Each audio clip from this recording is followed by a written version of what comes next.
He thought humiliating her would be effortless, but by the end of that hour, he would struggle to remember why he ever felt superior in the first place. The late afternoon sun streamed through the tall classroom windows, casting long golden lines across the polished tile floor as the quiet hum of whispered conversations filled the lecture hall, a room designed to hold nearly 100 students, yet somehow feeling smaller under the weight of expectation. And at the center of it all stood Mr. Richard Holloway, a man whose reputation preceded him like a storm cloud. Known across campus for his sharp intellect and even sharper tongue, a professor who believed knowledge was power, and that power, when properly wielded, required a certain degree of intimidation. His tailored navy blazer fitting perfectly over his broad shoulders as he adjusted his cufflinks with practiced precision, his eyes scanning the room not to connect, but to evaluate, to measure, to categorize who belonged and who did not. And in the back row, almost blending into the shadows cast by the setting sun, sat Emily Carter, her posture straight yet unassuming, her soft, gray cardigan draped loosely over a simple white blouse, her hands resting calmly on a worn notebook, her presence so quiet that most students had not even noticed she had been attending these lectures for weeks. And perhaps that was exactly how she preferred it, because invisibility, in a room like this, was often mistaken for ignorance, and ignorance, in Holloway's world, was something to be exposed, not protected. The lecture moved forward at a brisk pace, Holloway's voice cutting through the air with authority as he scribbled complex equations across the whiteboard, each stroke deliberate, each explanation delivered with a confidence that left little room for doubt. And yet beneath that polished delivery lay something else, something colder, a subtle impatience with anyone who dared to slow him down or question the structure he had so carefully built. And as he paused, turning slightly to face the class, a faint smirk touched his lips, the kind that suggested he was waiting, almost hoping, for someone to make a mistake, for someone to step out of line so he could remind them exactly where they stood. Emily's eyes remained fixed on the board, her gaze steady, absorbing every detail with a quiet intensity that contrasted sharply with the restless shifting of the students around her. And when her hand slowly lifted, almost hesitantly at first, it was as if the entire rhythm of the room faltered for just a moment, a subtle disruption that Holloway noticed immediately, his eyes locking onto her with a flicker of curiosity that quickly turned into something else, something sharper, more calculating, as if he had just been handed an opportunity he didn't know he wanted. And the room, sensing the shift, grew quieter, conversations fading into silence as heads turned, one by one, toward the back row where the quiet woman now sat with her hand raised, unaware that in that single gesture, she had just stepped into a spotlight she could not yet see. And Holloway, tilting his head slightly, allowed the silence to stretch just long enough to make it uncomfortable before finally speaking, his voice calm, but laced with something unmistakably condescending as he said, "Yes, you in the back. Let's see what you've got."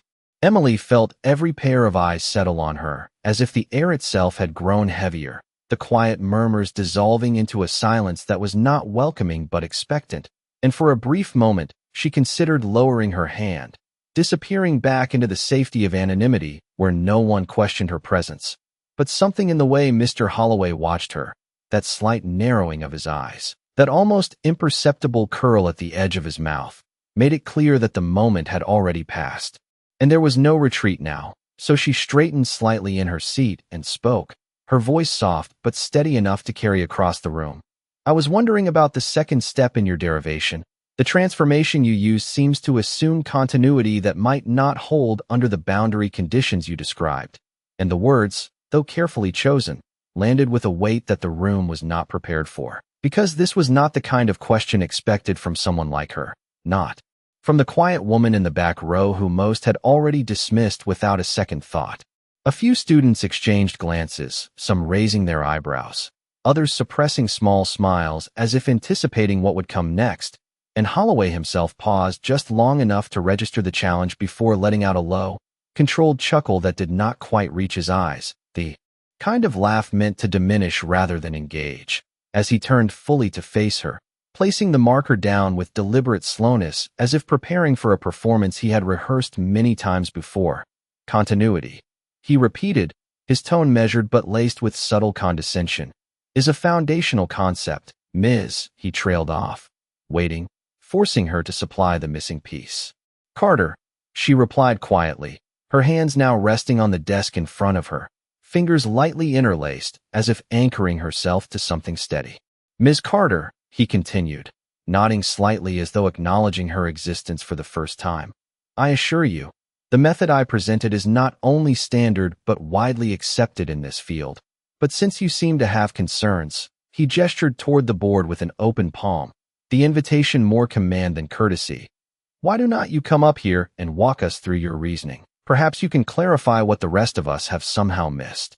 A ripple of quiet laughter spread through the room, not loud enough to be openly cruel, but sharp enough to sting, and Emily could feel it, not as embarrassment, but as a familiar pressure she had learned to recognize over the years, the subtle weight of being underestimated, of being measured against expectations she had never agreed to. And yet her expression remained composed as she slowly rose from her seat, the scrape of her chair against the floor echoing louder than it should have in the otherwise silent room. The walk to the front felt longer than it was, each step deliberate, her eyes fixed not on the faces watching her but on the board ahead. And Holloway stepped slightly aside as she approached, his posture relaxed, confident, as though he had already decided how this would end, his voice lowering just enough to be heard by those closest. "Take your time," he said, the hint of a smile returning. "No need to rush into something you might not fully understand." And a few more quiet chuckles followed, quickly fading as Emily reached for the marker, her fingers closing around it with a calm precision that did not match the narrative unfolding around her. And for a moment she simply stood there, looking at the equations, the symbols, the structure that Holloway had built so confidently. And then something shifted, subtle but undeniable. As her shoulders settled, her breathing evened, and the room, almost instinctively, grew still, because there was something about the way she held that silence, something that did not belong to hesitation, but to control. And even Holloway, though he would not admit it, felt the slightest flicker of uncertainty pass through him before he quickly masked it, crossing his arms as he watched, waiting for the inevitable mistake he was certain would come, unaware that the dynamic of the room had already begun to change in ways he could not yet see. For a few seconds, nothing happened, and in that silence, something invisible shifted, because what the class expected was hesitation, confusion, maybe even embarrassment, but what they were witnessing instead was stillness, a kind of quiet focus that did not belong to someone out of their depth. And Emily's eyes moved slowly across the board, tracing each line of the equation as if she had seen it before. Not just once, but many times, her fingers adjusting their grip on the marker with a familiarity that went unnoticed at first. And then she made her first mark, a single clean stroke that interrupted the structure Holloway had built, not aggressively, not dramatically, but with a precision that caused a few students in the front row to lean forward almost instinctively, their curiosity replacing the earlier amusement. Holloway watched closely, his expression unchanged, though his attention had sharpened, because there was something deliberate in the way she moved, something that did not align with the outcome he had anticipated.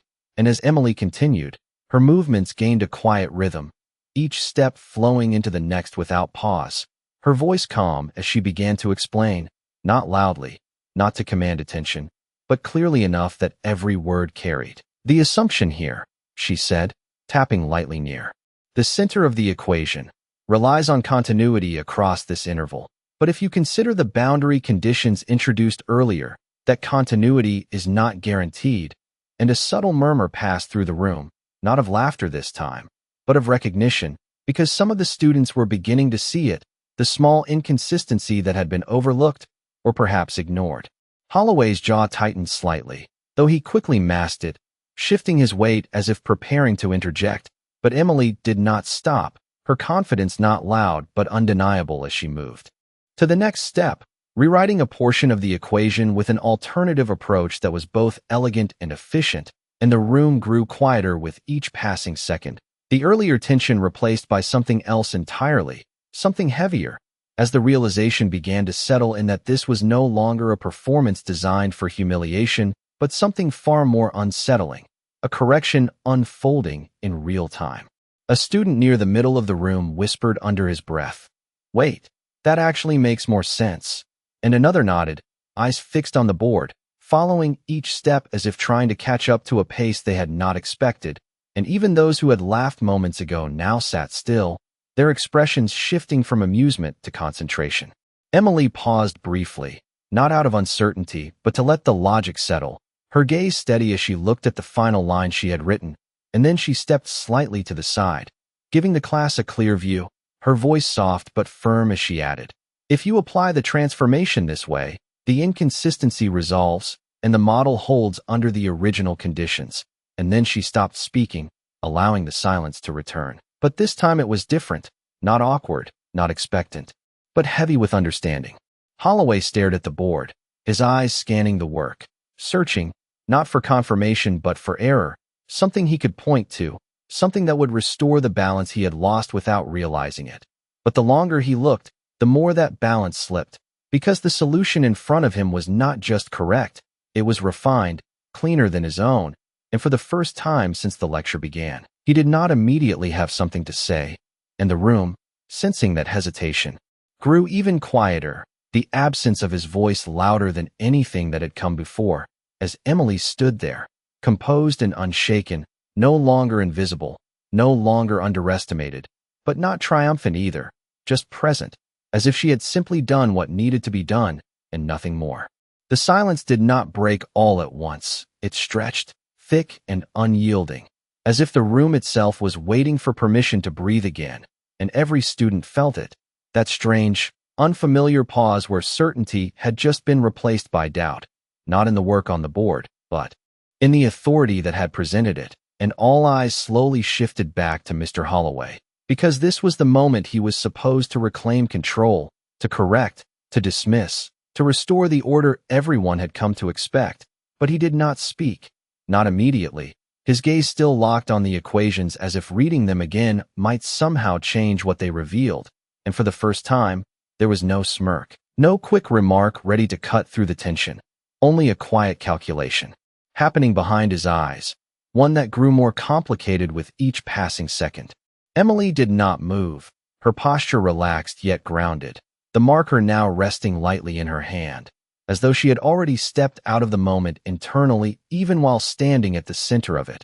And that composure, that complete absence of defensiveness, made the shift even more undeniable, because she was not trying to prove anything anymore. She had already done it.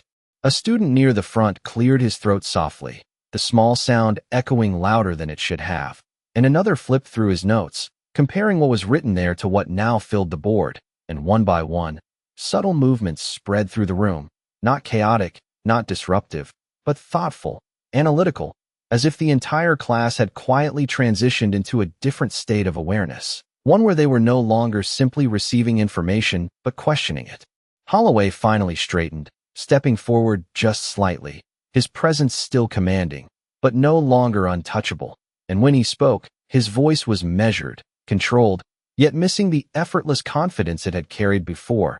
"An interesting perspective," he said, choosing each word carefully, as if testing them before letting them exist in the air, and a few students exchanged quick glances, recognizing the shift even if they could not fully define it, because this was not how he usually responded. His eyes flicked briefly toward Emily, then back to the board, and for a moment it seemed as though he might challenge her, might attempt to dismantle what she had presented, but the argument did not come, not because he lacked the authority to make one, but because he could not find the flaw he needed to justify it, and that realization, though subtle, settled heavily in the space between them. Emily finally set the marker down gently on the tray, the soft click echoing in the quiet room, and she turned to face the class, not with pride, not with defiance, but with a calm clarity that carried more weight than either could have, her voice even as she spoke. "The method still works," she said, glancing briefly at the board. "It just needs to account for the conditions it claims to satisfy."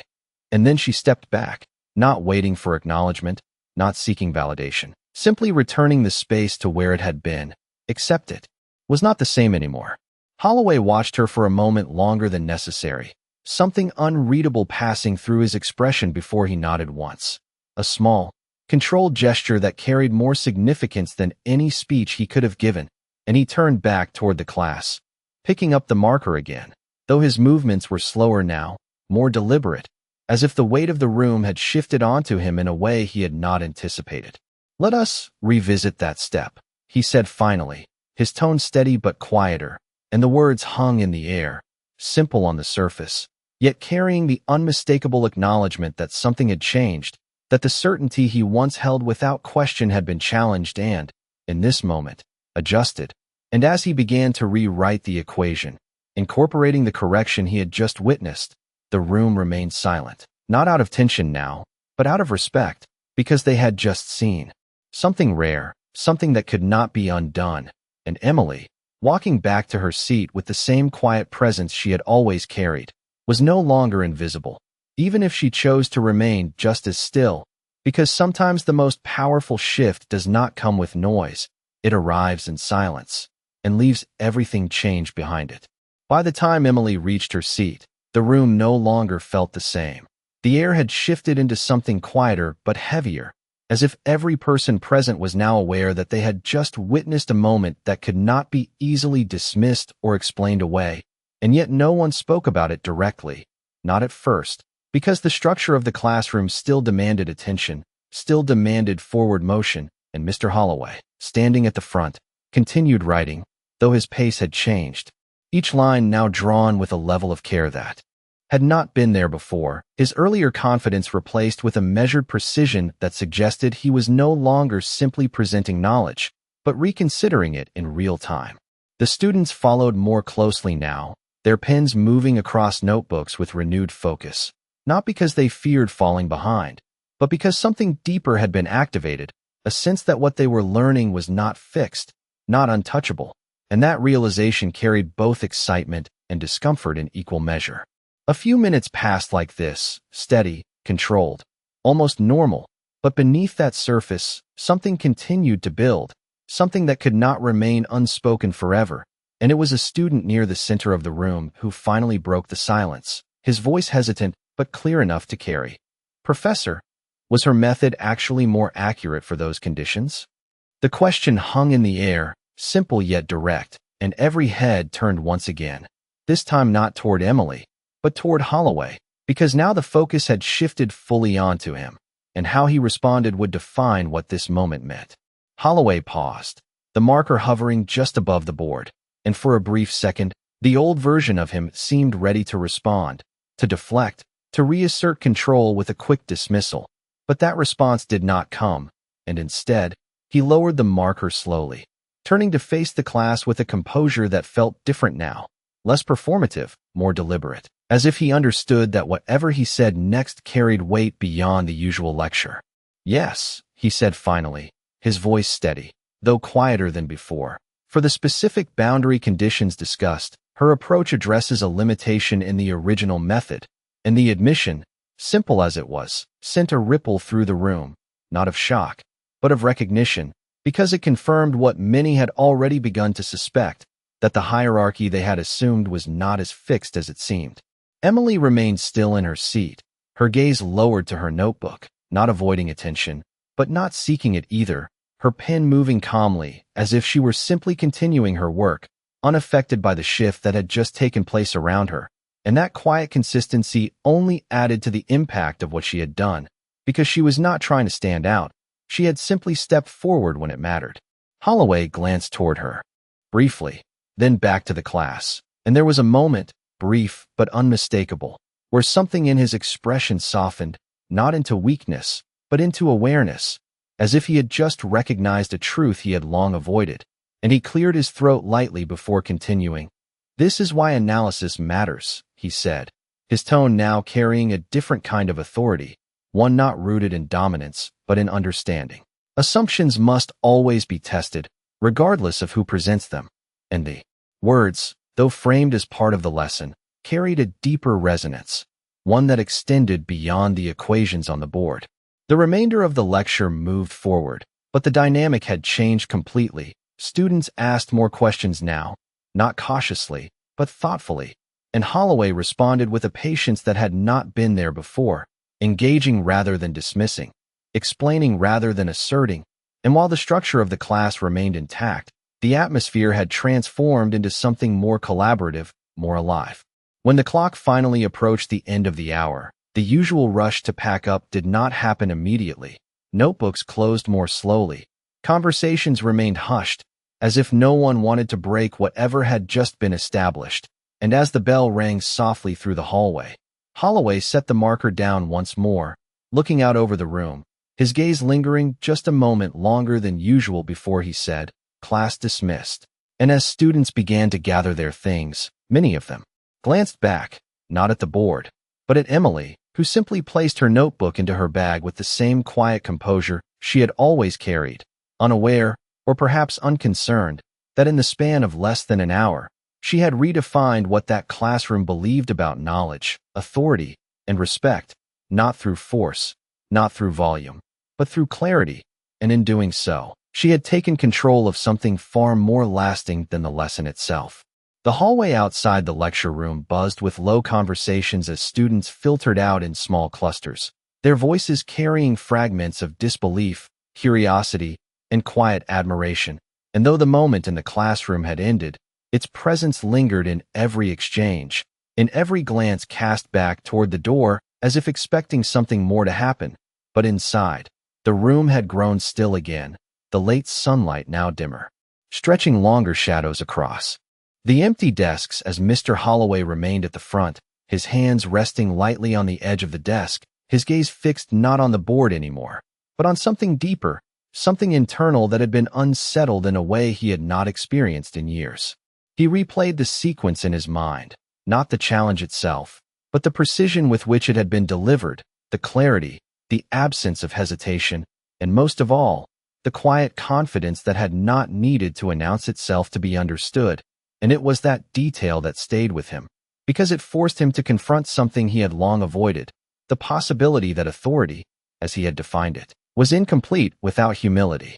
The sound of a chair shifting broke the silence behind him, and he turned slightly to see that Emily had not left with the others. She was standing near the back of the room, adjusting the strap of her bag as if preparing to leave, her presence as unobtrusive as it had been when she first entered, and for a brief moment, Holloway simply watched her, the weight of everything unspoken settling between them before he finally spoke. His voice measured, stripped of its earlier edge. "Miss Carter." She paused, turning toward him with the same calm expression, her posture steady, her eyes meeting his without challenge or hesitation, and that alone was enough to confirm what he had already begun to understand, that her silence had never been emptiness, it had been restraint.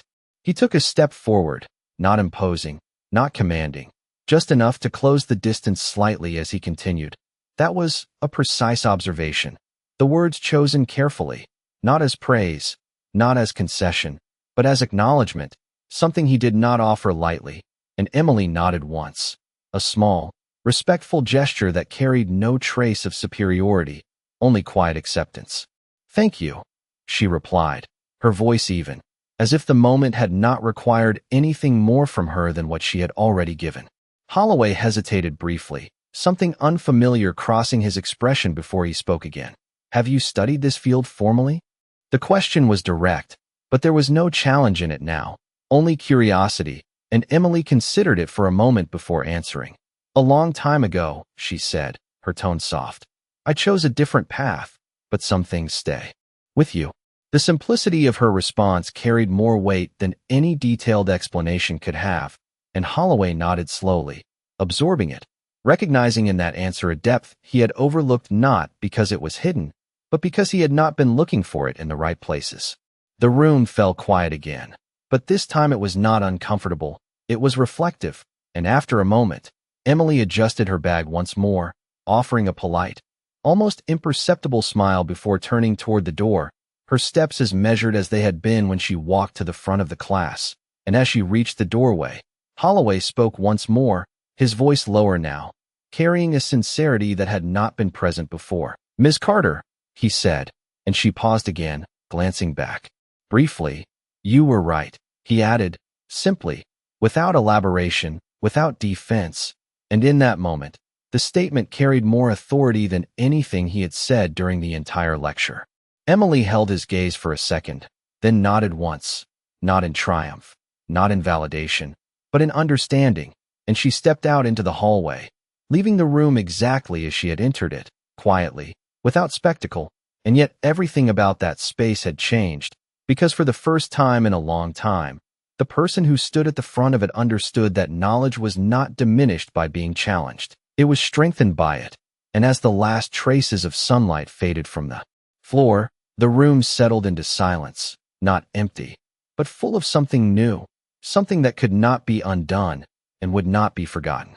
The hallway stretched long and bright under the fluorescent lights, but the energy that filled it had shifted from the usual end-of-class chatter into something more focused, more deliberate, as small groups of students lingered near lockers and along the walls, their voices lowered yet intense, replaying what they had just witnessed with a mix of disbelief and admiration. And at the center of those quiet conversations was a single name that had not been spoken much before that day: Emily.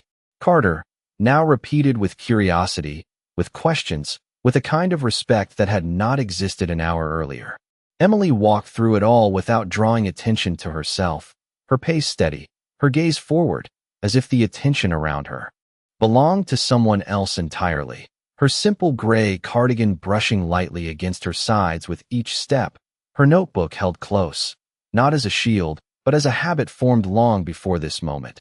And though a few students glanced at her as she passed, none approached her directly, not yet, because there was still something about her presence that felt distant, not unapproachable, but grounded in a quiet confidence that did not invite interruption. Behind her, in the lecture hall she had just left, Mr. Holloway remained for several minutes longer than usual, his routine disrupted in ways that extended beyond the lesson itself. And when he finally stepped into the hallway, the shift in atmosphere was immediate. Conversations softened, students straightened slightly, the familiar response to authority still present. But it was different now, less automatic, more aware, and as his eyes scanned the corridor, they did not carry the same dismissive certainty they once had. Instead, they searched, not for mistakes, but for understanding. And when he caught sight of Emily at the far end of the hall, disappearing around the corner toward the exit, something in his expression tightened, not with frustration, but with recognition that he had only seen a fraction of what she truly understood. The next day, the classroom filled earlier than usual, students taking their seats with an energy that was more focused, more attentive, as if something unspoken had raised the stakes of simply being present. And when Holloway entered, there was no delay in the start of the lecture, no dramatic shift in his demeanor, but those who were paying attention could sense the difference, subtle yet undeniable, in the way he approached the board, in the way he spoke, and most of all, in the way he paused, just briefly, before presenting each key idea, as if allowing space for it to be questioned. Emily arrived quietly, as she always had, slipping into her seat near the back, her presence once again understated. But this time, it did not go unnoticed, a few students glancing toward her before turning back to the front, their focus sharper now, their expectations recalibrated. The lecture began, and for a while, everything seemed to follow its usual rhythm, equations written, concepts explained, notes taken. But beneath that surface, something had changed, because now, the room was not waiting passively, it was listening actively, testing each statement against a new awareness that had been introduced the day before, and Holloway, whether consciously or not, adapted to it, his explanations more precise, his assumptions more clearly defined, his tone less absolute. Midway through the class, he paused again, turning slightly as if considering his next words more carefully than before, and then, almost imperceptibly, his gaze moved toward the back row, toward Emily, not with the intention to challenge, but with a quiet acknowledgement, a recognition that the standard he was now teaching to had shifted, and in that moment, the balance of the room settled into something new, something more equal, not because authority had been removed, but because it had been refined. And as the lecture continued, the silence that filled the space was no longer built on intimidation, but on engagement, a room no longer controlled by one voice, but shaped by the presence of many, even if only one of them had been brave enough to change it. By the third session that week, the classroom no longer carried the same invisible hierarchy it once had. The unspoken assumptions that had once defined who would speak and who would remain silent now replaced by a quiet but persistent curiosity that lingered in the air, and it was evident in the way students sat, more upright, more attentive, their eyes no longer drifting passively across the board, but tracking each movement of the marker with intent, as if they were no longer simply receiving knowledge but actively measuring it, testing it, engaging with it in ways they had not before. And at the center of that shift stood Mr. Holloway, whose presence, though still commanding, had softened into something more deliberate, more aware, his voice steady as he introduced a new concept, yet leaving subtle pauses between key points, spaces where questions could exist without being immediately dismissed. Emily remained in her usual seat, her posture unchanged, her expression calm, her presence still quiet, but no longer overlooked, because now, even in silence, she had become a reference point, not by design, but by demonstration, and the students around her felt it, that subtle recalibration of expectations, where understanding was no longer assumed to belong to a select few, but something that could emerge from anywhere.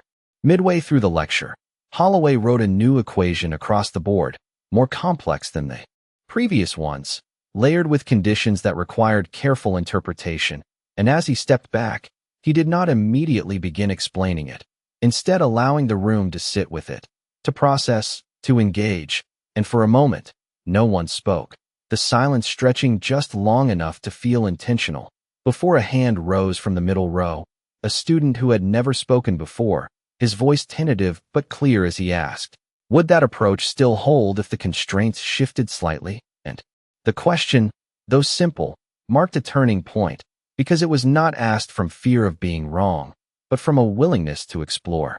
Holloway nodded, not dismissively, but thoughtfully, and as he began to respond, his explanation unfolded differently, less rigid, more open, acknowledging the complexity rather than reducing it, and as he spoke, his gaze moved briefly toward the back of the room, toward Emily, not seeking approval, but recognizing the standard that had been set, a standard that required more than certainty, it required clarity.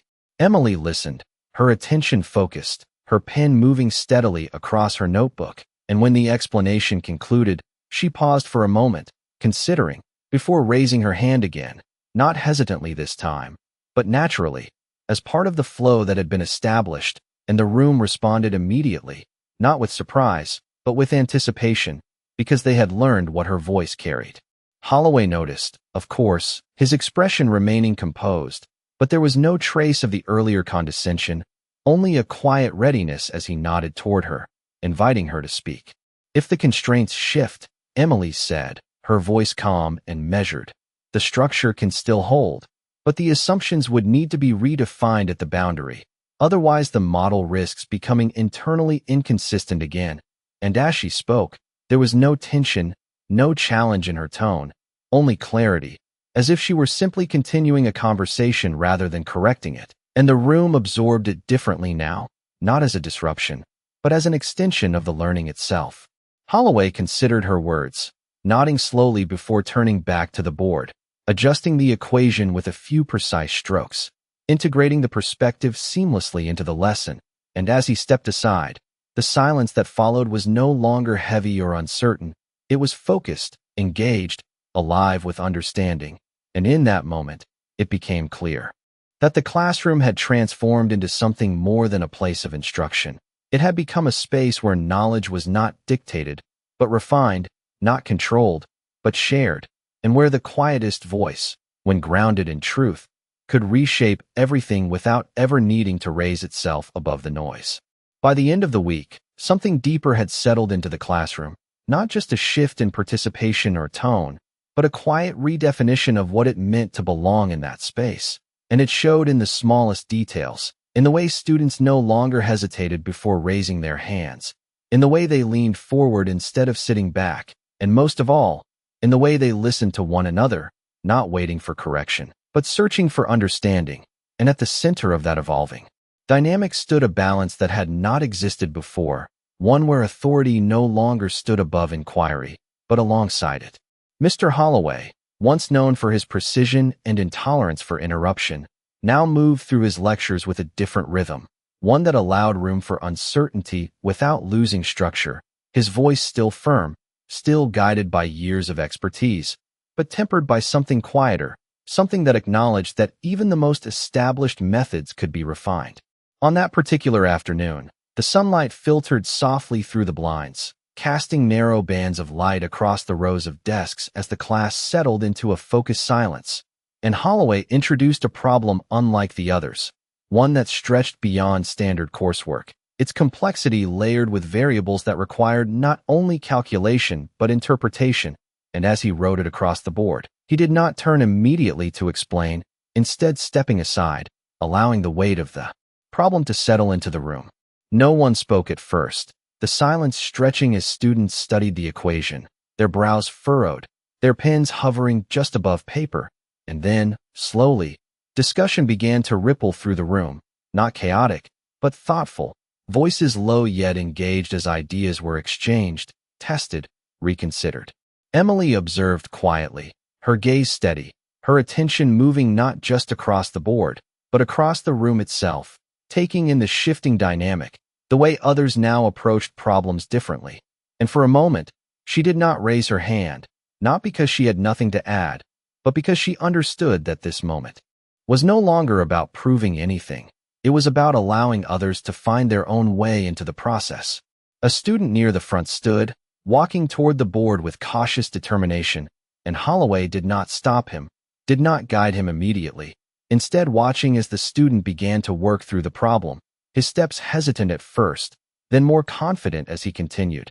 And when he faltered, it was not Holloway who corrected him, but another student who offered a suggestion, and then another. The solution forming not from a single voice, but from many, layered together in a way that had not been possible before. Holloway remained still, his arms relaxed at his sides, his gaze moving between the board and the students, and there was something almost reflective in his expression, as if he were witnessing the result of a change he had not fully intended, but now understood the value of. Emily watched it all unfold, her expression unchanged, her presence still grounded in that same quiet composure. And when the final step was written, when the solution came together not perfectly, but honestly, Holloway stepped forward, not to correct, but to refine, his voice calm as he added the final adjustment, acknowledging the path that had been taken to arrive there. And the room, once again, fell into a silence that was no longer uncertain, but full, complete, as if something had been built together and recognized by all. As the class drew to a close, there was no dramatic moment, no declaration, only a shared understanding that something had changed in a way that would continue beyond that room. And as students gathered their things, their conversations carried a different tone now, less about grades or performance, more about ideas, about possibility, about the realization that understanding was not confined to a single perspective. And as Emily stood, slipping her notebook into her bag, she remained exactly who she had always been, quiet, composed, unassuming, and yet, without ever seeking it, she had become the reason the room no longer saw silence as absence, but as something that could hold more power than anyone had expected. Days turned into a pattern, and that pattern carried a quiet transformation that no one could ignore anymore. Because what had begun as a single moment of unexpected clarity had slowly reshaped the entire rhythm of the classroom, and by the following week, it was no longer unusual to hear multiple voices contributing to a single idea, no longer surprising to see students challenge assumptions with careful reasoning rather than hesitation. And at the center of that evolution stood a balance that had once seemed impossible, where authority and inquiry no longer stood in opposition, but in conversation. Mr. Holloway adapted to it in ways that were subtle yet unmistakable, his lectures no longer driven by the need to assert correctness, but by a deliberate effort to explore it, his tone measured, his explanations layered with acknowledgement that complexity did not weaken knowledge, it strengthened it. And as he moved through each session, there was a growing sense that he was no longer simply teaching a subject. He was refining his own understanding alongside those in the room.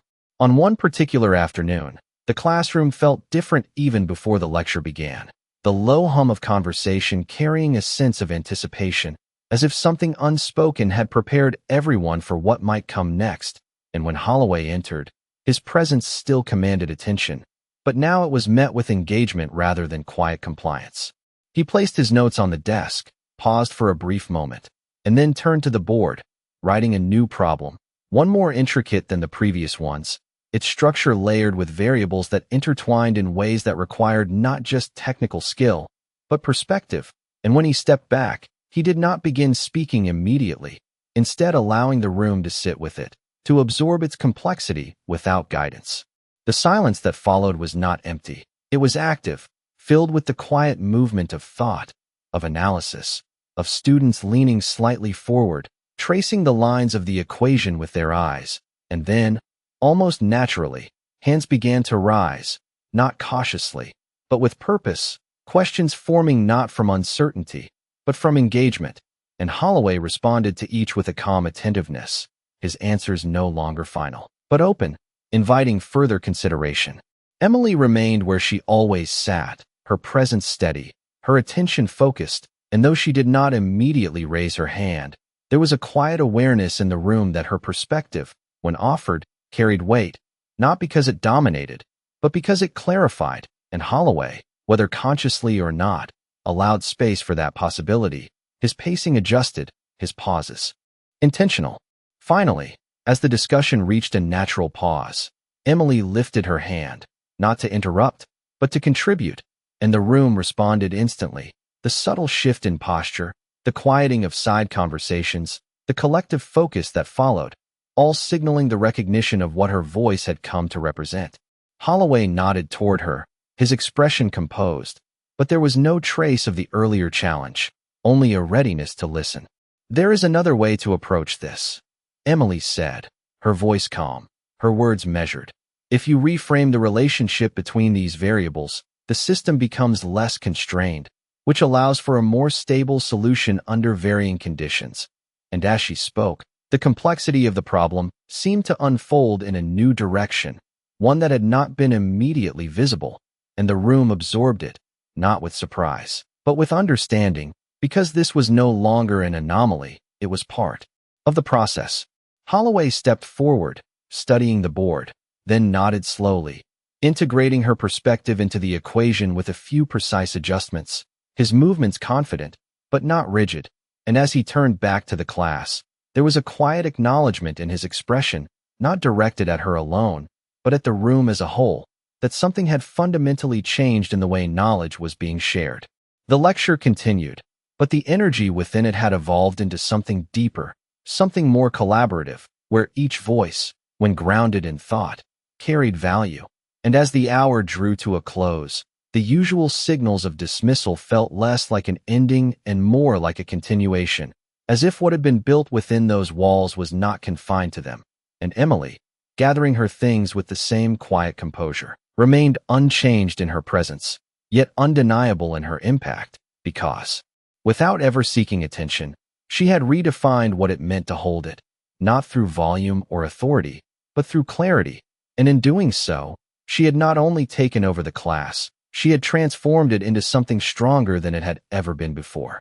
It was no longer just a class. It had become a place where something rare was unfolding, something that could not be measured by grades or exams, but by the quiet shift in how people thought, how they listened, how they responded, and that shift reached its clearest form on a morning when the room felt unusually still even before the lecture began, as if everyone sensed that something important was about to happen, though no one could quite explain why. Mr. Holloway entered as he always did, composed, deliberate, his presence steady, but there was a difference in the way he paused at the front of the room, his eyes moving across the students not to assess, but to acknowledge. And when he turned to the board, he did not immediately begin writing, instead resting his hand lightly against the surface as if considering not just what to teach, but how. The silence that followed was not uncomfortable. It was focused, and when he finally spoke, his voice carried a clarity that felt more grounded than before. "Today," he said, "we are going to approach this differently." And a few students exchanged brief glances, not out of confusion, but anticipation, because they had learned to expect something more than routine. He wrote a single equation, simpler than the previous ones, yet layered with implications that were not immediately obvious. And then he stepped aside, turning to face the class fully. "I am not going to solve this," he continued, his tone calm. "You are."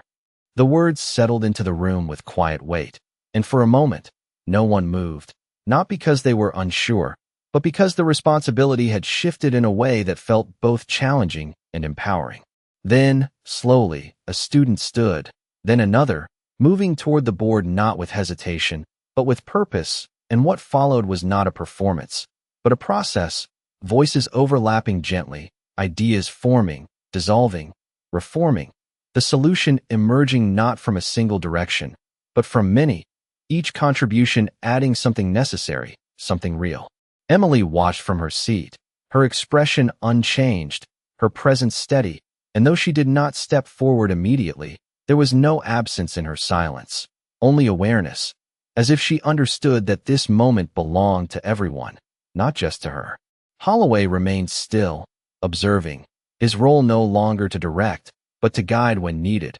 And when the students reached a point of uncertainty, when their reasoning began to circle back on itself, he did not correct them, not immediately, instead allowing the pause to deepen, to stretch just long enough for someone else to see what had been missed. And when that realization came, when a student near the back quietly pointed out the inconsistency, the room responded not with dismissal, but with attention, the correction accepted, integrated, understood. Finally, as the solution took shape, as the last piece settled into place, Holloway stepped forward, not to claim it, but to refine it, his voice calm as he traced the path they had taken, acknowledging each step, each contribution, and then, almost without thinking, his gaze moved toward Emily, not to call on her, not to challenge her, but simply to recognize her presence within the process that had reshaped everything. She met his gaze briefly, then returned to her notes, her role complete without ever needing to be declared. The room fell into a quiet that was no longer defined by hierarchy, but by understanding, and as the class came to an end, there was no sense of conclusion, only continuation, as if what had begun weeks ago had now taken root, growing into something that could not easily be undone. As students gathered their things, their movements unhurried, their conversations thoughtful, Holloway remained at the front for a moment longer, his hand resting once again on the edge of the desk, his gaze steady, and though he said nothing more, there was a quiet recognition in the way he stood, a realization that the most important lesson he had taught had not come from the board, but from the moment he allowed it to change. And in that space, where authority had once stood alone, something stronger had taken its place, something built not on certainty, but on the willingness to listen and to learn. The transformation did not announce itself with noise or celebration. It revealed itself quietly, in the way the classroom no longer needed to be controlled, in the way understanding now moved freely between voices, and it became most visible on a day when nothing unusual had been planned, no special problem, no deliberate shift, just another lecture that should have followed the familiar rhythm. Yet from the moment the students entered, there was a sense of calm focus that felt deeper than before, as if the room itself had settled into a new identity. Mr. Holloway stood at the front as he always did, his posture composed, his presence steady, but there was no trace of the guarded distance that once defined him. Instead there was something quieter, something grounded, as he began writing across the board, his movements precise but unhurried, allowing each step to exist fully before moving to the next. And when he turned to explain, his voice carried a tone that no longer demanded agreement, but invited thought. Emily sat in her usual place, her attention fixed, her expression calm, unchanged in appearance yet deeply woven into the rhythm of the room. And as the lecture progressed, her presence did not dominate, it stabilized, like a constant that others now trusted even without looking directly at it. A student raised a question midway through the explanation, not cautiously, but thoughtfully, and another followed, then another, and what might have once disrupted the flow now became part of it. A natural exchange where ideas were not interruptions, but extensions, and Holloway responded with clarity, not dismissing, not overpowering, but guiding, shaping the discussion without controlling it, and in doing so, he demonstrated something that had not been visible before, that true authority did not silence others, it strengthened them. As the problem on the board grew more complex, the room leaned into it, not away, And when a moment of uncertainty arose, when the logic seemed to split into multiple possibilities, the silence that followed was not tense. It was deliberate, a shared pause where no one rushed to fill the gap. And in that pause, understanding began to take shape, not from a single answer, but from the willingness to explore, to consider, to question without fear. Emily watched, her pen resting lightly against the page, her eyes moving between the board and the students. And for a moment, she did not speak, not because she had nothing to offer, but because she recognized that the room no longer depended on her to move forward. It had learned to carry itself, and that realization held more weight than any demonstration could. Holloway noticed it too, the way the discussion unfolded without prompting, the way students built on each other's thoughts with care and precision. And as he stepped forward to refine the final step, his voice steady, his explanation clear, there was no sense of correction, only completion, as if he were placing the final piece into something that had already been constructed collectively. When the solution settled into place, the room grew still, not out of habit, but out of recognition, and Holloway paused, looking across the class, his gaze no longer searching for errors, but acknowledging what had been achieved. And then, without raising his voice, without shifting his tone, he said, "This is what understanding looks like." And the words did not feel like a conclusion. They felt like a realization, one that extended beyond the lesson itself.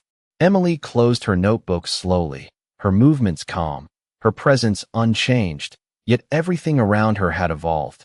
And as the class ended, as students gathered their things with quiet focus, there was no need for acknowledgement, no need for recognition, because the change had already taken root, not in a single moment, but in the way the room now existed. And as she stood and made her way toward the door, she did so with the same quiet steps she had always taken, leaving behind a space that no longer saw silence as something to fill, but as something to understand, because in that silence, when guided by clarity, the most powerful transformations could begin without anyone even noticing when they started. Time has a way of revealing what moments cannot fully contain, and in the weeks that followed, the classroom settled into a rhythm that felt both new and inevitable, as if what had happened was not a disruption, but a correction that had been waiting to occur all along. And though no one spoke about that first day directly anymore, its presence remained in everything that followed, in the way questions were asked without hesitation, in the way answers were given without arrogance, and in the way silence was no longer feared, but respected. Mr. Holloway continued to teach, his structure intact, his knowledge as sharp as ever, but there was a difference that could not be undone, a quiet awareness that shaped every lecture, every pause, every response. And it showed most clearly not in what he said, but in what he allowed: space for thought, space for challenge, space for voices that once would have gone unheard. And in that space, something stronger than authority had taken root, something built on trust. Emily remained exactly as she had always been, her presence quiet, her manner composed, her contributions measured and precise, never seeking attention, never holding on to it longer than necessary. And yet, without effort, she had become a constant in the room, not as a figure of authority, but as a reminder of what clarity looked like when it was not clouded by assumption. Students who had once sat in silence now engaged with confidence, not because they believed they had all the answers, but because they understood that questioning was not a weakness, it was a path. And that understanding traced back to a moment when one person chose not to remain silent when it mattered. One afternoon, as the semester began to draw closer to its end, the classroom filled with a quiet focus that felt almost reflective, as if everyone sensed that they were approaching something beyond the usual conclusion.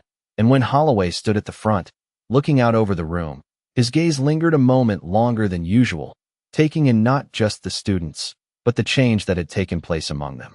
He wrote the final problem of the term across the board, not the most complex, not the most difficult, but one that required everything they had learned, not just technically, but thoughtfully. And when he stepped aside, he did not speak.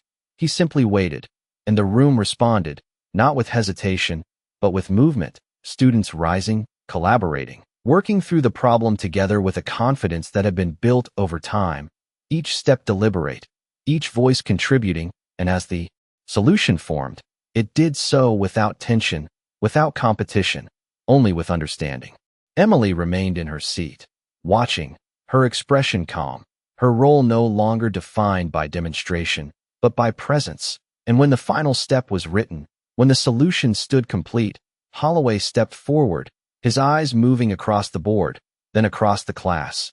And for a moment, he said nothing, allowing the weight of the moment to settle fully, before finally speaking, his voice steady, his tone quiet. "This," he said, "is what it means to learn."